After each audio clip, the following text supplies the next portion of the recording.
జ్ఞాపకాలను రెప్పరెప్పలాడే దీపికను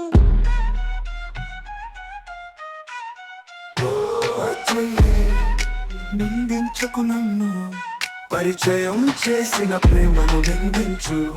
నిందించకు నా ప్రేమను నిందించు. నీ ప్రేమను ప్రేమ పోరాటంలో ఓడిపోయాను. ఓడిపోయిన ప్రేమపై నీ ప్రేమకు ఎందుకు ఇంత కసి? ఇక కసి ఓ చెలి, రాయి కన్నా రాయివి నీవు, కసాయివి నీవు. ప్రేమంటే తెలియకుంటే ప్రేమించకు. నీ కనులలో కన్నీరు ప్రేమ కాదు, పిరికితనం. నీ పిరికితనంతో